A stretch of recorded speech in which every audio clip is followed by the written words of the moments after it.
Marie Antoinette. The name alone, it just brings up all these images, right? Extravagance, the revolution, that tragic ending. But here's the thing. How much of what we think we know about her is actually true? In this explainer, we're going to peel back all those layers of myth to find the real person hiding behind the legend. You know the one. Let them eat cake. It is probably the most famous thing any royal has ever supposedly said. It's become the symbol of a cold, out-of-touch aristocrat, and it's the image that has stuck to her for more than 200 years. But what if she never actually said it? Because, well, she didn't. And that one little fact starts to unravel a story that's so much more complex and, frankly, more tragic and human than the cartoon villain we all think we know. So, to get to the real person, we first have to tear down the myth. And it was a powerful legend, one that was, deliberately built around her. And it's a legend that would end up costing her literally everything. Okay, so just think about what this means. This quote, the one that defines her, first popped up in Rousseau's book, Confessions. And when it was written, Marie Antoinette was just a 9-year-old kid still living in Austria. It was this old story about some unnamed princess that got dug up years later and pinned on her. It was, the perfect piece of political propaganda. A myth turned into a weapon. So, if she wasn't that person, who was she? Well, her story doesn't even start in France. It begins back in Austria, where, from the moment she was born, she was basically a playing piece in the huge, complicated game of European politics. This timeline really shows you just how young she was when her entire life was mapped out for her.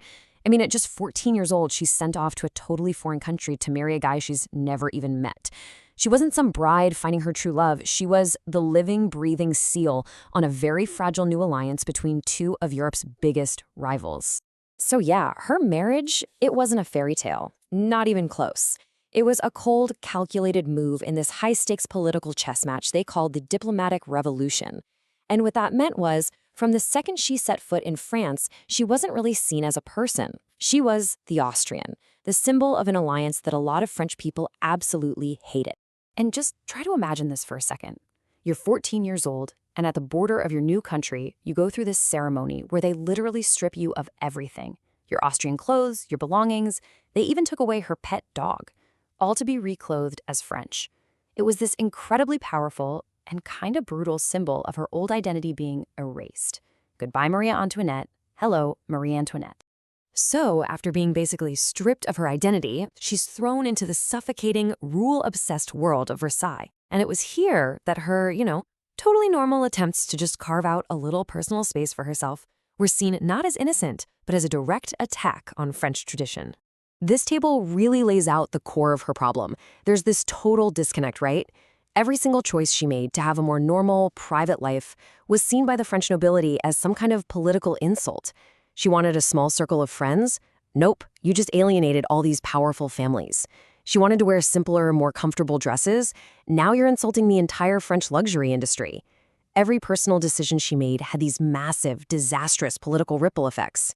Her ultimate escape was this little chateau on the grounds of Versailles called the Petit Trianon. This place was her sanctuary. It was the one spot where all the suffocating rules of the court just didn't apply. And think about this. For a queen of France to have a private space where even the king himself needed her permission to enter, that wasn't just unusual. That was basically an act of rebellion. And connected to the Trianon was her famous little hamlet.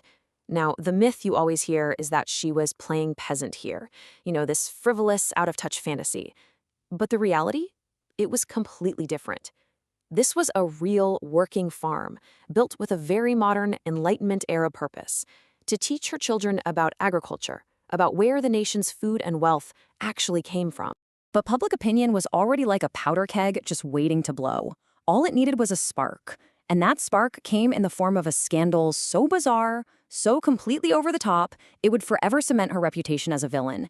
Even though, and this is the crazy part, she was 100% innocent. 1.6 million livres.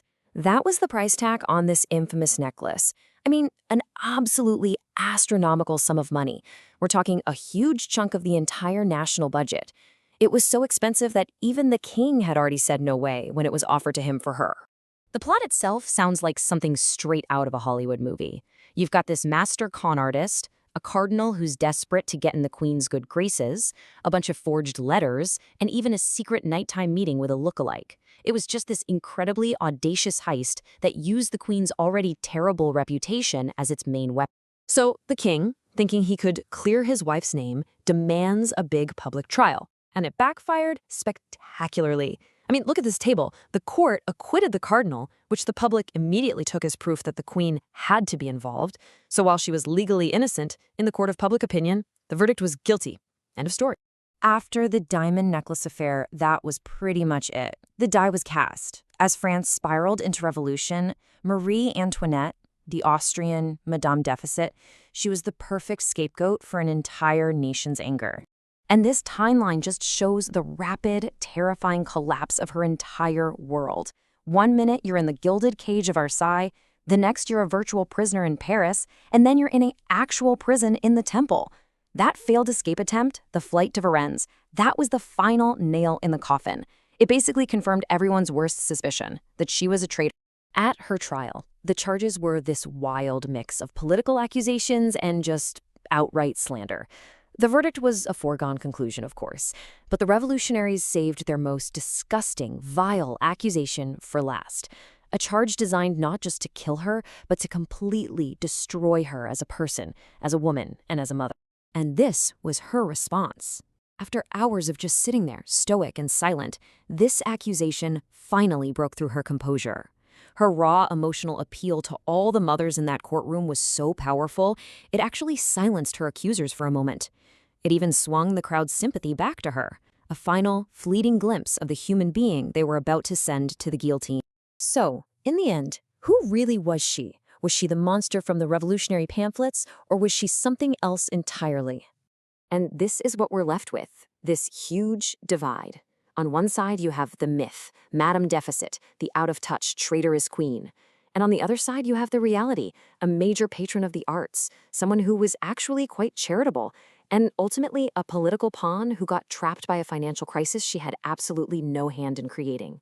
The symbol and the woman were two totally different things. And you know what? Her story still fascinates us. We just keep retelling it. But now we're reimagining her not as a political monster, but as, a misunderstood teenager trapped in an impossible situation, which maybe says a lot about our own modern anxieties about image and identity and the pressures of public life. And that really brings us to our final question. The life of Marie Antoinette is a perfect example of how easily a real person can be twisted into a symbol, into a caricature that serves a political purpose. And it forces us to ask a really tough question. When history needs a villain, how much does the truth really matter?